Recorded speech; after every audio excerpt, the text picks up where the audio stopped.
my calculations are correct, when this baby hits 88 miles per hour, you're gonna see some serious shit. They're here. Do you really think you have a chance against us, Mr. Cowboy? Yippee-ki-yay, motherfucker. It's showtime. Right, welcome everybody to another episode of the VHS Strikes Back. I am one of your hosts, Chris, and my co-host and very good friend is Dave. Hey there, Chris, and hello to our listeners out there. Welcome to the VHS Strikes Back, the show where we dust off the old video player and go on a nostalgic journey to look at the good and the bad movies of yesteryear. Now, Chris, what are we going to review this week? Well, Dave, to start off 2026, it's our good friend on Patreon, Susan, who I met recently in Las Vegas. So, she's doing well, and she's the co-host of Geek Girl Soup podcast as well, Dave. So she has picked, Dave, a movie from 1985 starring John Cusack, David Ogden Stiers, Diane Franklin, and Kim Darby. Only know John Cusack, Dave. I can't say I know the others. And it's directed by Savage Steve Holland, Dave. And it's sort of an autobiopic type comedy called Better Off Dead. So, Dave, had you ever seen this before? So I had seen this one. This is the first movie that I ever saw John Cusack in. And so I can't help but measure everything that I've seen since by him by this movie. So, and I can't remember exactly the first time I watched it. I've got a feeling it might have been that bloke with his fucking larder estate with all the videos in the back. So I seem to remember it was around about that time, but I couldn't say for certain. But I'd say around, let's say, 87-ish. 87, 88, I think was around about the time that I watched this one. And it sounds silly. So Savage Steve Holland, you know, he cut his teeth in animation. And so, I mean, I'd have been, I'd say 10, 11-ish. 88, it'd be 12-ish. And I feel like this is not a bad transition from watching cartoons to watching movies that aren't Star Wars or Superman. Yeah. So and I've not watched this for years, but I'm just after that massive gap of watching it around that 80s time and watching it now, I'm like, okay, I can kind of see the cartoon sort of DNA in this. But yeah, I just remember it and really quite enjoying it. And it sounds ridiculous, but there's a gag about tentacles and testicles later on in the movie, and that probably more than anything, that juvenile kind of joke is the thing that stuck in my head that I just, you know, giggled away as my young childlike innocent self would. And so yeah, I can't help, and I don't know today how objective I can be, because I just feel awash with nostalgia with this one. This is just, for me, one of the most 80s movies that we've done. Like the soundtrack to it, the look and feel, the fact that you've got this jock douchebag ski fucking captain bloke, you know, who's called Stalin. Just everything about it is pure 80s. So I just feel in my heart the nostalgia bringing me along with this, but I've got a feeling I might be on my own today. But I mean, Chris, how about yourself? You got anything from this movie? You know, I thought I'd never seen it, and I haven't seen the movie, but there's some bits I've definitely come across with this. I don't know where I've seen some of the skiing bits before, David. No, I know we did that ski school or whatever it was a few years ago, but there's Ski a few Patrol. bits. Ski Patrol, yeah. There's a few bits in this that ring a bell, and some of the stuff John Cusack does with the teacher, who's obviously in Ghost and stuff. You know, the guy always looks a bit strange, doesn't he? And he's in Ghost, and one who trains Patrick Swayze. He's on the train, isn't he? Yeah. So I have seen bits of this. Just whether it's like 80s movies you should watch or something, you know, like Channel 4 job. But no, I've never seen it. And obviously, John Cusack, for me, I think, to be fair, the first time I come across him, Dave, was probably Con Air. I know that's... Oh, really? He's been going... Yeah, I think so. So I think it's an interesting movie. And I think Susan picking this, and we're all sort of 80s child and all these, the sort of movies we grew up watching, it has a bit of a Ferris Bueller type feel with a bit of like Police Academy, I suppose, comedy. So I think if I'd watched it in the 80s, if I'd watched it in the 80s, it probably would have been something that I could recall and go, yeah, but I've just never seen it. And obviously 40 years later, it's 41 years old, this movie now, as we go to 2026. It's sort of like, does it sit? Does it feel familiar? I wasn't sure. And obviously, the whole film is available on YouTube, Dave. Now, that is the legacy of this film. That's all I can say. So if you are after a copy, go on YouTube. It actually says in brackets CBS Legacy version. So that's the one I've watched this week. But no, I've not seen anything. I'm not sure. Like, obviously, it's supposed to be pleasure and pain. Whether Susan's pulling a stitch up on us, Dave, I'll have to ask her when I see her. But yeah, I don't know. I think for you, it might be a bit of a legacy of the year of the stitch up. so let's say I've got a feeling I know which way this is going to go. But Chris, should we get into our trailer? Let's go. This winter, heartbreak isn't just painful; it's cartoonishly life-threatening. Yeah, Better Off Dead. The only teen comedy where a breakup triggers a full psychological collapse and everyone treats it like a snowy day. Rod to EastEnders this Christmas. Mary Poppins.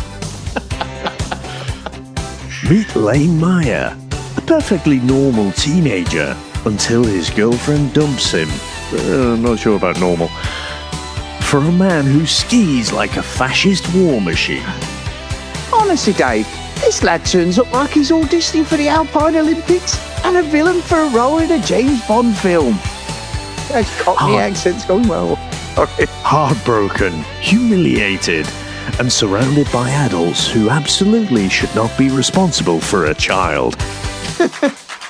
Including a mum who's experimenting with French cuisine, like she's trying to commit a quiet crime. I don't know what that is, Dave, but we'll go with that. But Lane's world isn't just falling apart. It's melting. It's claymating. It's talking back to him. That hamburger scene alone feels like a cry for help, even from the animation department. Don't know, Dave. Don't know. I don't know whether I could take over Phil Mitchell's role on EastEnders. There's skiing. There's madness. There's a paperboy who will not stop demanding $2. Chimney. That kid's more relentless than a Terminator, except he's fueled entirely by pocket money and spite. Watch as Lane attempts to end it all, repeatedly, in a film that somehow turns teenage despair into slapstick. It's astonishing. Suicide attempts as visual gags. The 80s were a different country, Dave. No health and safety, no counselling, and that's why all our parents are fucked. Featuring foreign exchange students, cartoon logic, ski races filmed like death matches. And a tone so unhinged it feels like it was written during a prolonged sugar rush.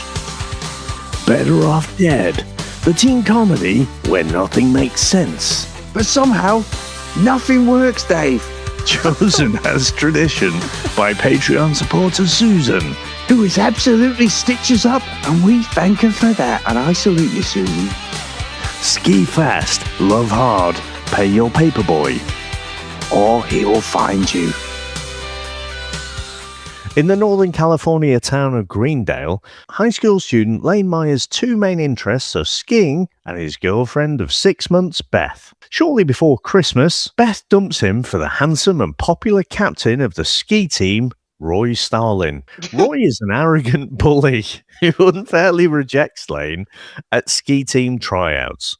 Beth also criticizes Lane's car, an old station wagon. Although Lane owns a 1967 Camaro, he has not been able to get it running, and it sits dilapidated in the driveway. Now, Chris, what do you reckon to the opening of this movie? Can I just say, Dave, Roy Starlin compared to John Cusack looks like his fucking dad. He's about 35, this guy. He's his only acting role. He actually became a skiing instructor at the back end of this day. Oh, really? Yeah, he did. Yeah, he did. It was his only acting credit. And he ended up working at a skiing fucking training for years after this. But anyway, I went on rabbit hole, Dave, as you can tell. He is well old. Roy Starlin, I get it.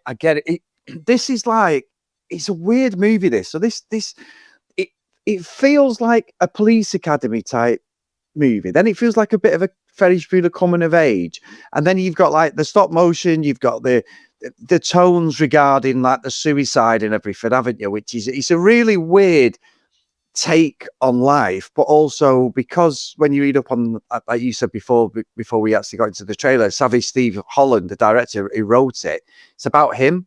So this is very similar to stuff he went through. So it's also pretty sad. But I think John Cusack's all right in this movie. It's just everyone else, Dave. It is so low budget in so many ways. And I'm not having it with his car on the drive. As soon as we get a little bit of a glimpse of that car, someone who watches muscle car rebuilds all the time, every day I watch him there, I am like, that is a sleeper. That car is absolutely immaculate under there. And even when he was building it later on, I'm like, they just put a bit of fucking fake dust on it, like some flour on it to make it look like it was dilapidated. That is a beautiful car that night. And it's an SS as well, Camaro, which means not a lot to a lot of people, but they're worth a lot of money then. And I even did research on the car, Dave. The car ended up being in someone's stories for years and got absolutely knackered after this movie. It was sold, and then it's now been fully restored. It's in like a bit of a museum, and it does go out to a lot of shows and stuff. They take it out. It's got a new engine in it, but it's honestly, they're quite a rare car. 67 Camaro SS is a rare car, but someone bought it and then just left it. And it became still rotten ruin for about 15 years, which is such a shame. But I was more interested in the car by the end of it, because it's a beautiful car that when he does it up. But yeah, I think knowing the backstory after watching it, I have a bit more of an appreciation of the movie. But let's not kid ourselves, Dave. This movie's fucking rubbish. So I think this goes in the pain side for me. Susan's going for that, Dave, this year. So I'm saying it's not pleasure, it's a pain for me. So it's a real slog to watch this movie. However, John Cusack does hold it together, and I think he is pretty good in it, to be fair. So he's not the worst thing I've ever seen, but I didn't enjoy the start of it anyway. Well, certainly at the screening, John Cusack would have probably agreed with you, because he stormed out. Oh, did he? I didn't know that. Yeah, he stormed out, and then apparently he went to Savage Steve Holland the next day, and basically he felt like he'd been stitched up. So he said it's like the worst thing he'd ever seen. And so I don't quite understand it. And then he did an interview years later where he said, oh, it's good that it's got its following, it's got a bit of a cult following, this movie, and he doesn't hate it, but he does think some things could have been done better. But I don't know, at the time of filming, I don't know what John Cusack thought he was making versus what we see on the screen. I mean, it's so surreal, and I thought maybe this one wouldn't land for you, because it is that kind of surreal comedy. It's a bit absurdist. It's very, very dark. It's ultimately, like you say, it's about teen kind of depression almost, or teen angst, and some of the themes, particularly, I think, it's played for laughs when he's trying to hang himself, and his mother comes through, she's sort of hoovering up and knocks him off. So he's struggling, just after he's decided he's not really sure he wants to go through with it. So it is quite dark, the material. And like you say, the fact that that some of it was based in reality, obviously stretched to kind of parody levels. So, knowing that puts an even darker spin on it. And apparently, Steve Holland's girlfriend reached out to him after she saw the movie, as well as ex-girlfriend, who Beth was sort of based on, to apologize to him, because I can't imagine she was quite as bad as Beth, but she obviously saw some of herself in that character. But yeah, I think for me, again, I did say at the top, I just think the nostalgia does pull me along, but I do recognize as well that if you're watching this for the first time in 2026, it's probably going to be a bit of a stretch that someone's going to be pulled into this world.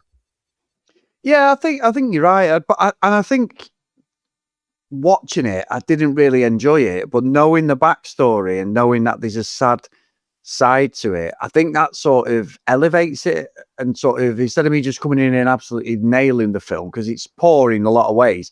Gotta say, Dave, 1980s Beth with that little bob, I did actually, I think she's quite attractive, I've got to say. Did you recognize her? We have covered something else. Oh no, I didn't. So I can't remember the character's name. It wasn't Nancy, but that was the other character. So Nightmare on Elm Street. I knew as soon as you said Nancy, you're going to say Nightmare on Elm Street. As soon as you said that. She was the first one to go, wasn't she? She was doing the whole fucking crawling up the wall sort of thing. Oh, is that her? That was her. Yeah. Because she looks a little bit like the sister of Different Strokes. I know it's not her, but you know what's Different Strokes? You know what you're talking about, Willis, Dave? What's that? Oh, yeah. I thought that was her. I know she ended up with a tragic life, unfortunately, Playboy and everything, but it just reminded me of her at first. But seeing her haircut, and I must admit, Dave, there's a movie we've never done that I loved as a kid. I always had a thing for Beth in it. Was Teen Wolf, the brown-haired girl. He's Michael Fox's girlfriend. Never. I love that. And even the second one, which I know was get shit on, was probably terrible. I actually quite enjoyed the second one. But yeah, I had a little bit of a thing. Tina. I've just found it. Tina was a character's name in Nightmare on Elm Street. But I could remember the scene, but not the character name. Now you've said it, yeah, it comes back to me now. But yeah, a little bit of a thing for the old Bob in the 80s, Dave, I think, So yeah, she's quite an attractive girl. But I think what is a classic about this, comedy-wise, and I believe it's not the only time she's done it, is the French accent, Dave, from that girl. Now, she's done it in another movie, I believe, but my God, that is definitely a lower levels of French accent. I had to look up. I assumed she was French. No, Dave. No, I'm not having it. Oh, hello, yes. You are so beautiful. Yes, we can all do that, and we know what my accents are. I felt her acting was terrible in this. Really? Diane Franklin. Yeah, I thought she was awful in this movie. Really, really poor. Because she's in another one that I don't think you've seen, but she was in Bill and Ted's Excellent Adventure as well. She played one of the princesses in that one. I've seen it, but maybe once. But I've never. Yeah, maybe halfway through I've seen it. Bill and Ted, because I just found the whole bodacious bollocks stuff just too much. I was a Turtles fan, but it just seemed too much for me with Keanu Reeves in that movie. Even though it's one of his best, I suppose you could say. Yeah, I'll put that one in the back pocket for later. You don't have to, Dave. You don't have to. Can I ask you a question, by the way? I know we're on the podcast, and maybe I should have asked you this off the podcast, and this is just typical of me. This pleasure and pain category, what does it involve? Is it just, how does the pain come? Is it the pain on being you, or pleasure, or is it a movie that we shouldn't like, but we do? It is all down to interpretation, Chris. And I can tell you there's a pipeline of things that our Patreons have suggested. And there's multiple different ways that it can be interpreted. So, I did put it out to a vote, if you remember, before Christmas. Asked the patrons. I think we had a number of different categories, and this was the one that came out on top. So again, I can't help but feel like Hellraiser is the epitome of that pleasure and pain. But again, it can be, a painful watch potentially, or you could take it more literally, and the pleasure stuff, can also be taken more literally. But for me, I would say this falls on the side of a pleasurable watch, mainly for the nostalgia. But we'll see. I mean, again, the Year of the Stitch, it was fantastic. It was a bit more on the nose, and this one requires a little bit of abstraction, maybe. Yeah, that's true. Fair enough. Okay, so it gives me a little bit of an idea what I can and can't pick, Dave. And maybe as the co-host, this should have been somewhere. I know you've probably told me all this, but it's nice to get it on the podcast that it's not a setup. That, I do live in this bubble where I'm just like totally unprepared, and you are the the oracle of the VHS Strikes Back. You wouldn't have it any other way, I think. Well, you probably would, Dave. But No, don't answer that. Fucking don't answer that. There's your pain for 2026. I've got to say, you're going back to the movie quickly because you'll be like fucking Homer Simpson fisting me. No, you'll be fisting too. Steady. No, pleasure or pain. Well, it sounds like pleasure to me, Dave. By the way, Not necessarily mutually exclusive. moving very swiftly on. That's another tier for the Patreons, Dave. But anyway, keep the McFly. Oh, we've got the fisting. But anyway, so anyway, success. There is a bit of success with this movie. The budget was $3.5 million, but it made $10.3 million at the box office. So that's interesting. And I've seen on all the review sites as well, it's at like 6, 7s, isn't it? Even 8s. And a lot of people really are nostalgic for this movie. Like you look on IMDb and there's some great reviews, like how important it was for people as kids and that. So I've just completely missed this. I don't recall this ever being on UK TV. I mean, did you rent this, Dave, on VHS? Because I've never... like I say, I think it was the guy with all the videos in the back of his larder. So I don't remember it being a huge thing. I don't think I'd seen it on any of the TV stations. And I know you've not. It's not kind of jived with you, but I think this is, one of those. Okay, Hooky Bear. Sorry, I was watching.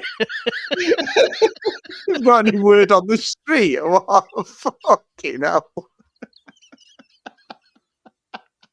We better stop right there before we get cancelled. But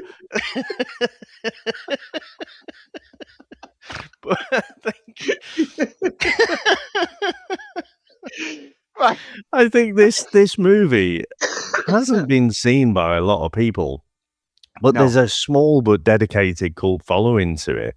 And I don't know if it's maybe it wasn't pushed that much in terms of marketing, and maybe it's one of those where just not many people have seen it, but those who love it really love it. And so I think this one's a bit of a gem. I think this is one of those films that should be better known, but just isn't for whatever reason. And to be fair, Dave, from us from the UK, obviously Susan's American, it's an American film, and probably over there it was more accessible on TV shows. Like I've watched the CBS channel legacy version. I know there's a couple of theatrical endings that are exactly the same. There's a couple of wider shots that they included on different ones that were like released on TV and that. But for us, like stuff like Ferris Bueller's Day Off, things like that, around this time, even like, some of the iconic 80s sort of coming of age movies, we are dictated, and we were in the UK, was who picks it up, whether BBC or ITV picked it up. If it wasn't on there, it's very unlikely we're going to get it. Yes, you can go to the VHS, the video store, and there might be one word of mouth going, watch this film, like the karate films. They were never on UK TV. You might have got later on the odd Van Damme film, and that would be on in the 90s, definitely. But stuff like Bloodsport and that was never on first time round. It might have been as he got successful, when they had the Stallone and all that thing. But these sort of movies might have been a late night BBC 2 at best. Yeah, you've got a real small audience. You were never going to get this sort of movie on a Saturday afternoon or a Sunday afternoon. Because even up to when we were kids, you still had all that shit Song of Praise bollocks and fucking Take the High Road and fucking Antiques Roadshow nonsense. When we were kids, it was utter shit, followed by Heartbeat and London Burning. Dave, our fucking childhoods were so boring for TV. But that's what it was. So unless it was on mainstream, it wasn't like Back to the Future's been on again this Christmas on BBC. They brought the rights for it. For years, that's been on ITV, like Fast and Furious. Saturday afternoon, and I caught it on the 29th. The first one was on, and I watched it last year at all, which is not like me.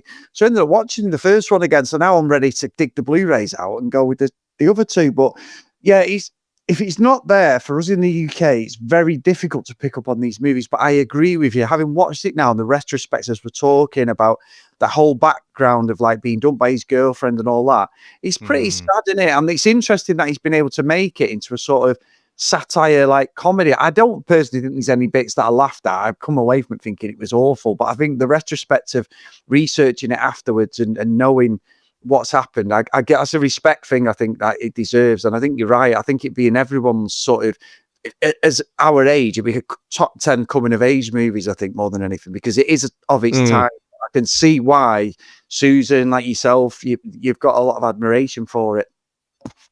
Yeah, and I think there was a lot of those kind of teen comedies around this time, wasn't there? I mean, the character that plays Charles, played by Curtis Armstrong, I recognize him as Booger from Revenge of the Nerds, which also I've got in my back pocket, and I could say I loved that movie as a kid. Ages horribly. And I can't wait to inflict that one on you, because there's a lot of crimes in there that are played off as hijinks and whatever, but I thought his character was good, and I wouldn't say I laughed out loud at well, probably anything in this movie, but there was bits that I found funny and would raise a smile. I mean, I think we saw it in the trailer where, you know, he's giving his advice because, you know, Lane, he's really into his skiing. And I will say, I think some of the stuntmen require some praise in this as well, because some of those falls look pretty bloody painful, to be honest. So I think some of the action shots were really good. But Lane, you know, he's obviously, he's into his skiing, and he's getting some expert advice from Charles. And he's like, you know, so go really fast. And if something gets in your way, turn. And, you know, that sort of really simple advice, you could say maybe helps him out. But there's little things like that I quite enjoy. And I think I've mentioned things like the Fast Show in the past, where you get this reoccurring joke. And maybe you don't find it funny initially, but then it goes on for a bit longer, and at some point you find it funny. And the whole thing with the paperboy just relentlessly hounding him for these $2. Now, I am a bit conflicted about it, because I think, well, I don't understand why he's chasing the teenager. You know, chase the parents. They're the ones who've, you know, had the paper delivered, but pay the kid his $2. But, you know, I feel like that becomes funny at some point through the movie, where, again, the kid, the actor who played him said, you know, I just wanted to play him like this serial killer, you know, a bit like Michael Caine in The Muppets Christmas Carol. You know, he went in there with a mission to be absolutely serious, even though it was a comedy. But that contrast of being really serious kind of makes it funny, or it makes the things around it funny. So I think the things with the $2, I enjoy that, even though, like I say, I didn't necessarily laugh out loud. No, and I think what takes me out a little bit at the start is his dad. His dad's just bizarre, isn't he? Because he's all over the place, his dad. But then later on, he's all serious and let's sit down, son, and all this. And I'm like, but at the start, he was like Chevy Chase, which coincidentally, Dave, Chevy Chase has got a documentary that they filmed, and apparently all the rumours about him being an absolute arsehole are true, because he's supposed to be awful on this one. So I can't wait to watch that. Really? It's a bit like, yeah, he's. I mean, I know he's so awkward to work with, and a lot of people don't have a lot of time for him, but it's one of them things I'm sort of like, I want to watch it though, if that makes sense, you know, because he's of course, yeah. such a prick. So there's loads of things coming up on my sort of Twitter timeline now about him, and all these little interviews where the lady who's done the interviews with him said he was just literally as unbearable as the rumours are. Like, he was supposed to be awful. So that's something to keep on. I think it's a bit of a 4-part special, and he wanted like all thingy on it, but I think it almost becomes like a comedy of how bad he is as a person.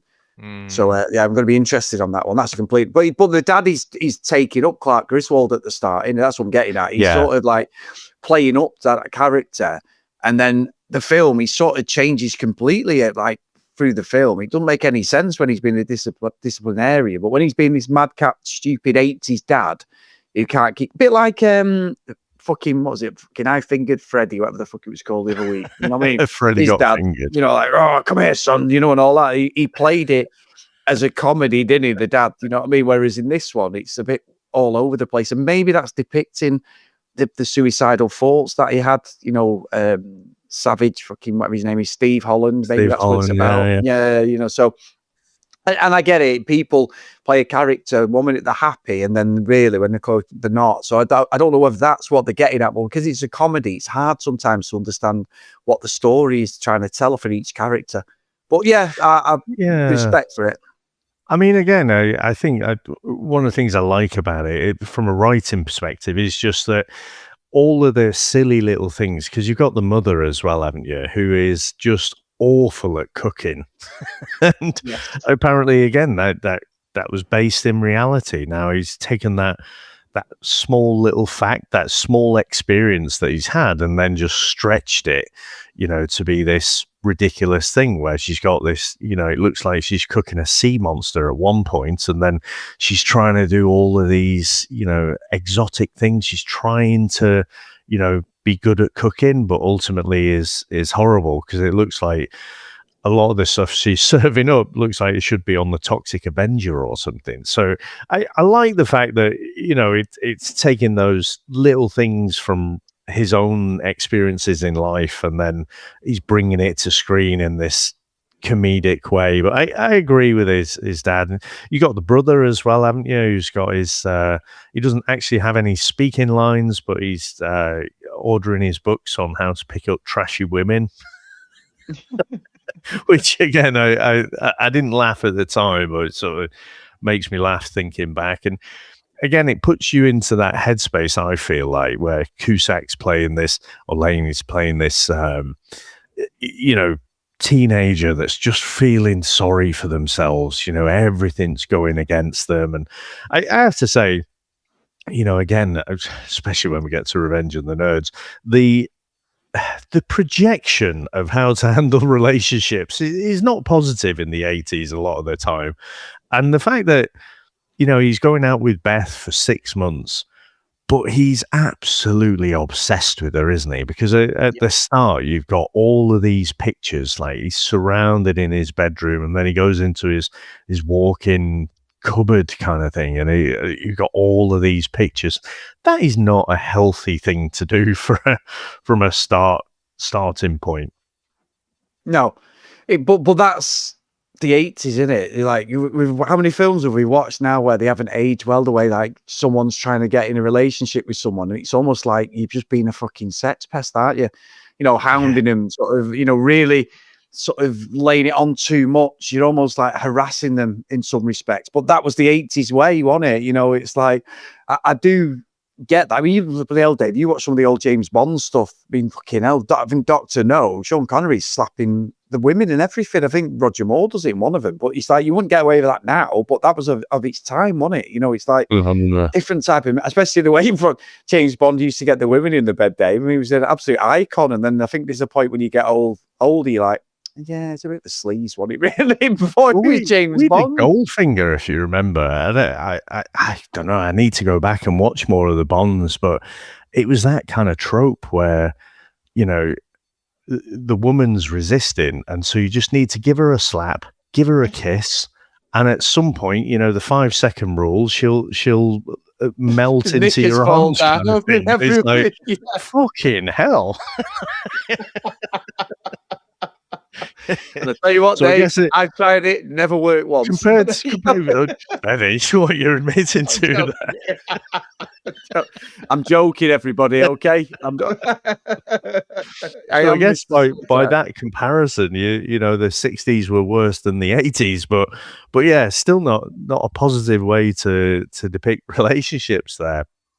But I think I tell you, another cameo that I saw in there was, and I don't know if we covered this one. Have we covered Porky's?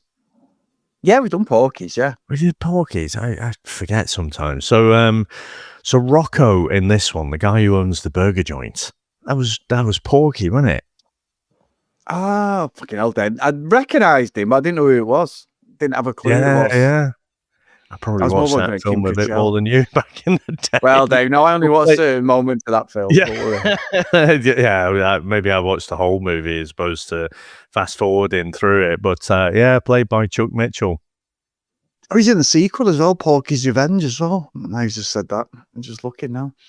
But no, I think, and what you said before is a good point about the stunt. I think some of the actual skiing scenes are really good. Like, especially like if you think about like what I love is right where we get this 18 montage with Monique where she comes to stay, don't you? The woman she's staying with and all that's giving him shit and stuff. The exchange student mum and that, and The that with the big language guy. of love. Yeah, the language of love and all that.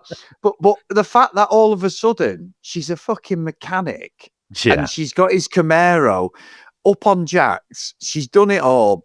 She turns the engine on, but it looks like he's got like the starter motor in his hands while the engine turned on. I don't know, but anyway, magic. And that's when I was like, I fucking knew that car was spot on because you could see the dust, the lines of it were just immaculate, the wheels and everything was like, he's going to come out now, like, you know, he's Fast and Furious type job. And once it came out, I'll be honest, Dave, I was like, that is a lovely car. I was like proper geeking out on that car. It's so nice. And when he pulls up, the Asian guys are there doing the commentaries next to them and he bombs off. He's got the shades on looking cool.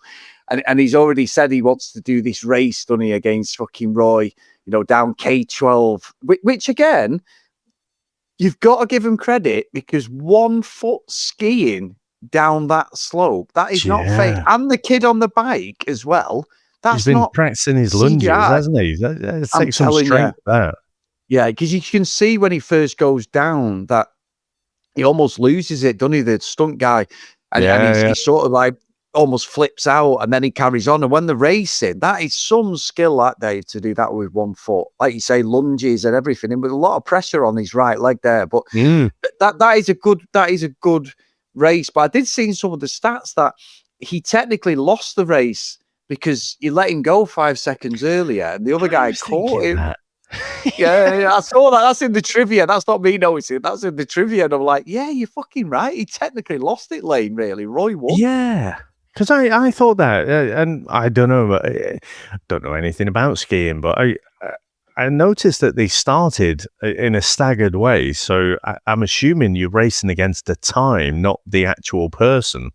So, you know, I wasn't sure if it was like golf where there's a bit of a handicap situation going on. But yeah, I thought it's almost like we did Ford versus Ferrari, didn't we? Or Le Mans where, you know, all three of them go through at the same time. But I thought, is he going to beat him? And yeah, it sort of clocked, or I clocked it that like time wise, he wouldn't have done it as fast as Starling. No, if I'd never noticed that. It was under the trivia, but it makes sense now. And then obviously he wins. You know, Beth tries to put the lips on him, and Monique's getting upset, and then we get this duel against that guy with the ski fucking sticks or whatever the fuck they're called. I was like, oh, come on, what is this? Like, so, and he obviously takes off with her, doesn't he, at the end? He wins her heart and all this, and it's like slapstick. Where what's the big guy called who he fights, Dave? Is it Johnny? Not Johnny, is it? The one who like Ricky, the big fella. That's it. Yeah, Rick. So Ricky is played by Dan Schneider, who, I don't know, did you ever watch things like iCarly and Victorious back in the day? No. I mean, because my girls are a bit younger, so they used to love it, and he ended up being the writer and I think showrunner for that one. Now, it seems a bit of a problematic character because it seems like a bit of a Joss Whedon situation where he's not been the greatest behind the camera, so I don't know. There's a ton of stuff I know this out guy. There. Yeah, sorry to cut across. Yeah, this has only come out the last couple of years. Yes, about this guy. Yeah, he's not a good person at all. Yeah, I didn't know that was him. And the thing I find odd about it is, like, all the way through, he's played in that way in the 80s where it's because he's a bigger heavier set chap. You know, that's part of the joke. And his mum obviously gets blown up, but she doesn't seem that nice either. She seemed to have basically coerced Monique into trying to couple up with him. But he doesn't seem that nice and likable a character. You know, he does seem like some of the little expressions, he does seem a bit lechy and a bit creepy. And yet he ends up finding his person at the end. You know, he gets a girl who gives him a smile, and so he gets his kind of happy ever after. I want to say happy ending, but I don't know if the movie didn't quite go there. But you know, I just honestly, I didn't feel like Ricky deserved a happier ending in this movie.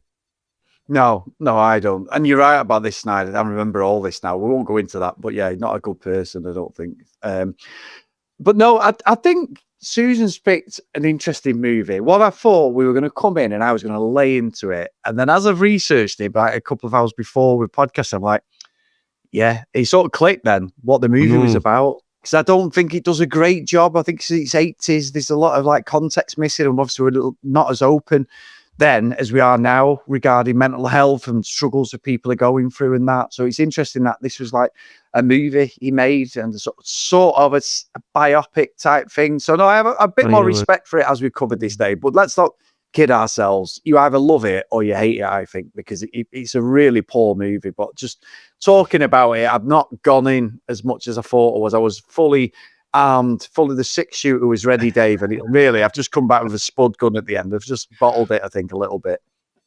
And I do think this movie does have its legacy. Like I say, the movie on its own has a cult following, so that would be enough. But if I think of things like Hot Tub Time Machine, there's no way this isn't influenced by this movie. And there's one there's a South Park episode as well where, you know, the kids go to this ski resort, and then you've just got this ski instructor being an absolute fucking arsehole for no reason, out of nowhere, and Stan doesn't give a toss. Like, he's like, just leave me alone. But he's just going out of his way, and that's what Roy Stalin is in this particular movie. And I guess that legacy of, and I'm sure there's lots of other movies as well where you've got the jocks being absolute fucking wankers, but I think for this one, this is almost maybe not the epitome, but not far off it, of just that 80s movie dripping with all these 80s tropes, like you say, quite dark, and you know, got these serious themes running underneath. But yeah, I think that for me is why I said right at the top, I can't be 100% objective, but I can see why this should be in this kind of almost like a Hall of Fame. If you were to jettison off, you know, 100 movies or something into space, you know, and say this is a time capsule of the 80s, I think this one should be in there. Yeah, I agree. I agree with that. It's one of the 40 years later, I thought I'd never say, Dave, especially as I started watching it. So shall we get into our scores? Let's go.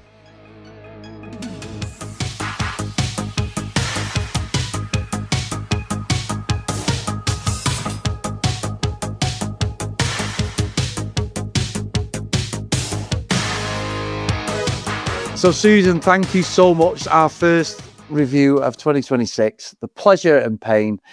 Definitely was pain, but then I've got a bit of pleasure out of it at the end of it, Dave, which is what you should do with these sort of things. So thank you so much for that. So I think,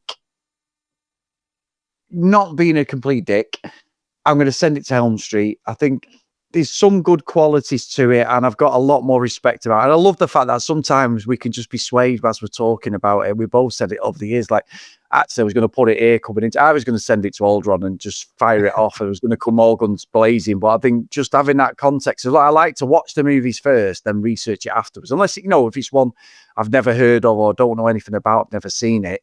I think I always do it that way. If it's one of my picks or it's a classic, then you you usually have a bit of a background to it. So no, I think it's a really good pick. I think it sits well in the 80s. It's just that 80s DNA, but there's also a sad story at the back of it, and I can totally understand why it gets a lot of props now, because it's a bit more relatable as we've got older, and a bit more aware or more open as people about our feelings and that. So I didn't think I'd be saying that, Dave, on our first review of 2026, but no, I actually would say I probably enjoyed it now more than I actually wanted to admit.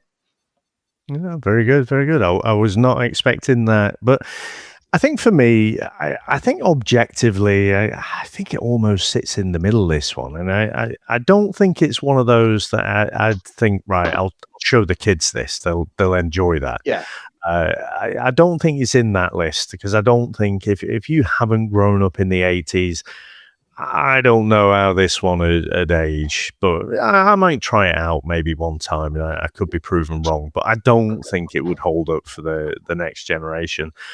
But for me, yes, I still really enjoyed this. It wasn't one of those movies where I was watching it and I knew exactly what the scene was coming up. I hadn't watched it religiously in the 80s. I watched it certainly more than once, watched it a few times. So I was like surprised, if you like, at some of the scenes that had come up and had forgotten them. But for me, I'm going to put it in a Pleasantville. I just can't really be that objective about this one. I just think it's so 80s. I just love all of the different tropes in it, and certain bits I do remember quite clearly. And so, yeah, I think, and I hope John Cusack does enjoy this movie a bit more than he did certainly in the screening. But yeah, I think things like I say, that South Park episode, Hot Tub Time Machine, I don't think they happen without this movie. No, that's fair, Dave. That's a good review, to be honest. So it is a Patreon pick, Dave, for next week. And with it being Pleasure and Pain, this is a movie I've never seen, ever, even though it's up there with the Ferris Bueller's and everything. And I was almost saying it last week. And I was saying it before, as we were talking about sort of iconic 80s movies that were on UK TV. But I know this definitely was on UK TV. So, Dave, we are going back to the 80s. This movie is an absolute iconic coming-of-age movie. It stars Emilio Estevez, Dave. This one is The Breakfast Club, and it was picked by Lucky Lulu Green. So, let's get into our trailer. Let's go. It is now 7:06. You have exactly 8 hours and 54 minutes to ponder the weird error science, of your Dave. ways. Any questions? Yeah. Does Barry Manilow Anthony know that Michael you raid Hall, his yep. wardrobe? And A Freddie got brain. fingered. A beauty, a jock, Yeah, that's him, a yeah. rebel, Yeah. and a recluse. I mean, Can't there's believe this is loads really of happening to me. Molly Ringwald. Before this day is over, they'll break the loads rules. familiar names in this one. That's what it is. Bare their souls. We get I'm an that fucking... infomaniac. Do your parents aware of this? Take some chances Being bad feels pretty good. Huh? and touch each other in a way they never dreamed possible. Why'd you do that? Because I knew you wouldn't. The Breakfast Club. They only met once, I don't want to be alone anymore. You don't have to be. but it changed their lives forever. Man, I could So see you guys iconic, were friends. isn't it? I'm not wrong, am I? Universal It is, Pictures yeah, presents Emilio Estevez, Paul Gleason, Anthony Michael Hall, Paul Gleason. Judd Nelson, Molly Ringwald, and Ali Sheedy in a John Hughes film, Why are you being so nice to me? Because you're letting me. The Breakfast Club.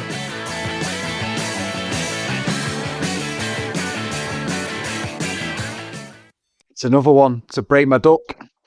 Yeah, absolute iconic movie. Now, I don't think I watched this around at the time of the 80s. It was only one of those that I watched years later, but it does make you laugh where, I mean, part of the story is it's supposed to be this really diverse group of high schoolers.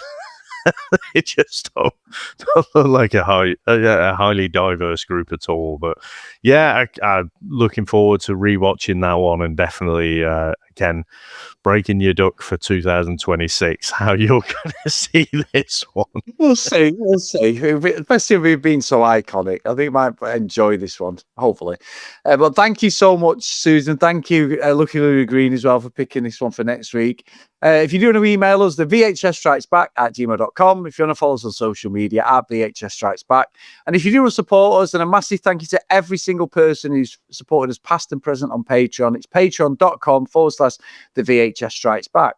So the first roll call of honor for 2026. And a big thank you to Reese, Nick, Greg, Gareth, Mike, Lee, Helen, Dylan, Dan, Justin, Susan, Tim, Matt Hales, Kent, Looking at Green, Herbs, Jack, Math Blake, John Hammond, and Mr. Tony Farina. So thank you so much, guys.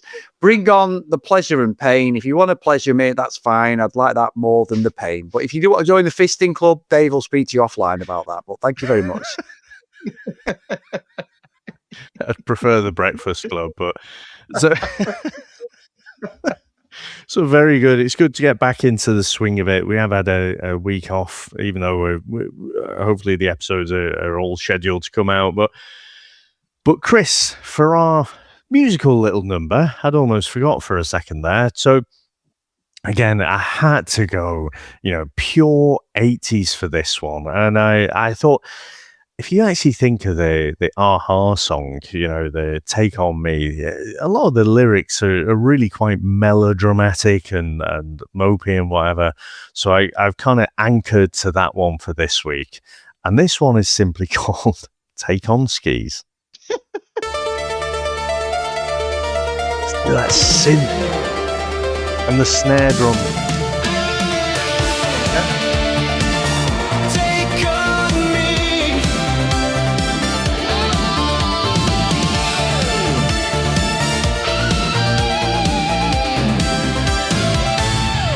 Talking away,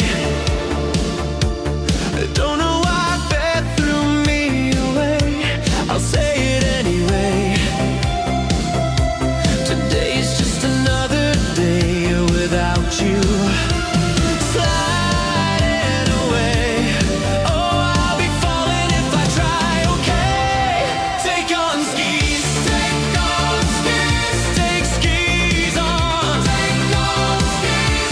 I'll be gone in a day or two. So needless to say,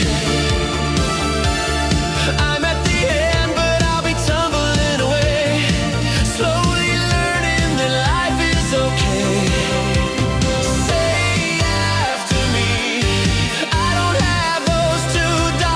Sorry, take on skis, take on skis, take skis on, take on skis. I'll be gone in a day or two.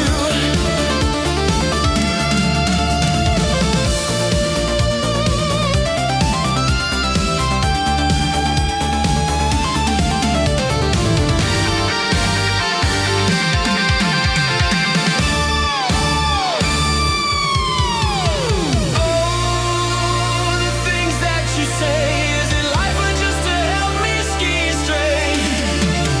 You got the skills, I've got to remember, stalling, shying away. I'll be coming for you anyway. Take on skis, take on skis, take skis on, take on skis. I'll be gone in a day. Take on skis, take on skis, take on skis, take on skis in a day. Take on skis, take on skis, take on skis, take on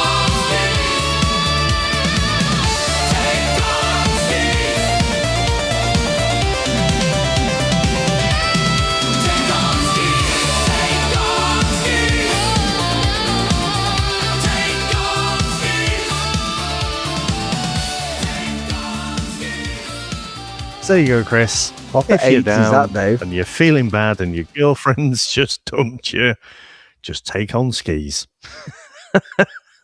and hopefully have a French. I nearly went with the mother there. The French fries. Take on a French foreign exchange student to help you mend your crappy car. But anyway, Chris, a great chat today. Good to get back into the swing of it. So thank you very much, sir. Thanks to all our listeners out there. Thanks to all our supporters, and we'll speak to you next time. Bye. That's it, man. Game over, man. It's game over. What the fuck are we gonna do now? What are we gonna do? Maybe we could build a fire, sing a couple of songs, huh? Why don't we try that? We better get back, because it'll be dark soon, and they mostly come at night. Mostly. I'll be back. That's annoying. We came, we saw, we kicked its ass. Wax on, wax off. Get to the chopper! One ring to go. All right. Ding, ding. Bust you up. Go for it. Well, here we go. Ain't so bad. Ain't so bad. Ain't so bad. Come on. Ain't so bad. Come on. You must be crazy or something. I'm crazy. You just a stupid fool. Maybe you're crazy. I ain't breathing heavy. He's a fool. He's stupid. I've seen you at 6 months.